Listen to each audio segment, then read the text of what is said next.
Welcome. We're going to dive into the story of North America's Great Lakes and how five massive inland oceans were basically transformed from this pristine, isolated wilderness into a fragile and, endlessly complex ecosystem that we now have to manage.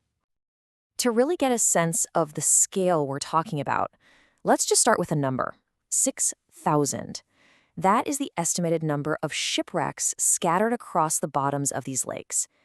And many of them, we're talking huge freighters, even a commercial airliner from back in 1950, have just never been found. And that's really the key thing to remember here. These aren't just big lakes. They're basically five inland seas, so colossal they actually create their own weather patterns and can swallow ships whole. They are anything but predictable. Now, for thousands of years, this incredible freshwater system, which holds a staggering 20% of all the world's surface freshwater, was almost completely sealed off from the rest of the planet. It was, for all intents and purposes, a world unto itself. So, what was the secret to all that isolation? Well, it was this thing: the Niagara Escarpment. You can think of it like a giant geological wall. And of course, its most famous part, Niagara Falls, acted as this powerful natural gatekeeper. It physically blocked anything in the water from moving upstream from the Atlantic into Lakes Erie, Huron, Michigan, and Superior. But, human ambition and the whole dream of commerce, we couldn't just leave this system alone. We decided that what this perfectly isolated system really needed was a front door to the Atlantic Ocean.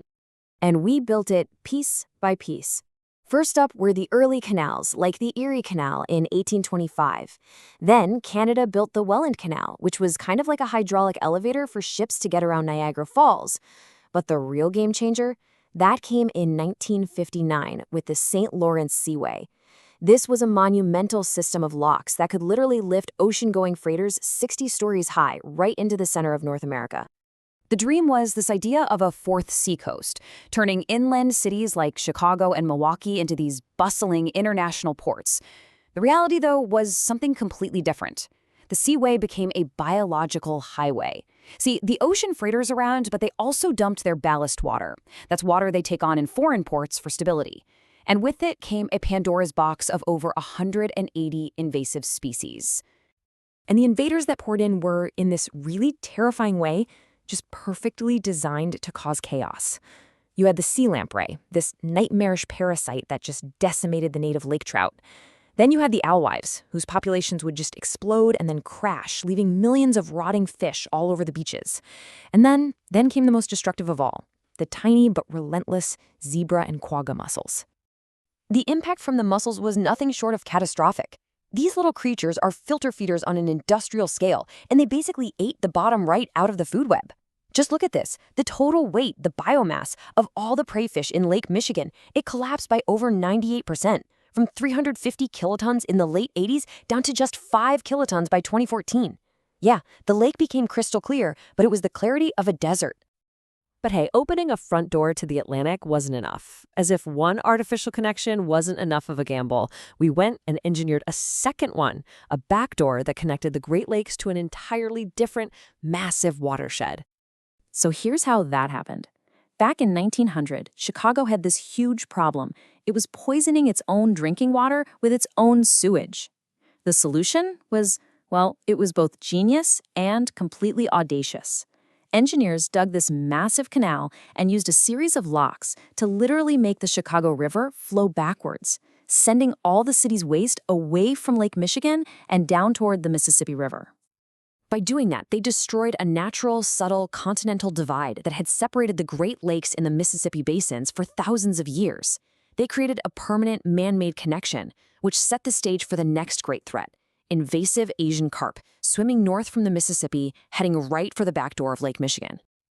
So now we've got these two artificial doors, right? A front door and a back door. And it turns out they didn't just let in invaders. They created this fragile, profoundly altered system, one that was just incredibly vulnerable to a whole cascade of other human-made crises. Think about this number for a second. In August of 2014, 500,000 people in the city of Toledo, Ohio were told, do not drink, do not cook with, do not even touch your tap water. For 3 full days, the city's entire water supply had become toxic. And this crisis wasn't from a single chemical spill. It was a perfect storm, a deadly combination of things. First, you had massive amounts of phosphorus from farm fertilizer runoff pouring into Lake Erie, which acted like a supersteroid for toxic algae. But then, and here's the kicker, those invasive mussels we talked about actually made the problem worse. By filtering the lake, they made the water clearer, which let sunlight penetrate deeper and fueled even more algae growth. The result? A toxic bloom so big it just overwhelmed Toledo's water plant. And all of this brings us to the precarious future of the Great Lakes. The story is no longer about nature just doing its thing.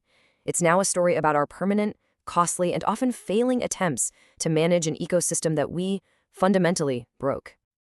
You know, ecologists have a name for this kind of collective amnesia about what these lakes used to be. It's called the shifting baseline phenomenon.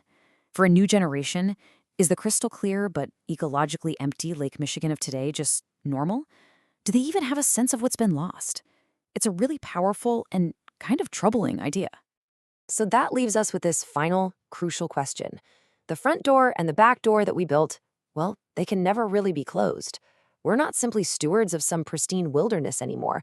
We are now the perpetual managers of a vast, engineered water system, and we're constantly just reacting to the unintended consequences of our own past ambitions. The question isn't really how to restore the lakes anymore, but how do we learn to live with the system we've made?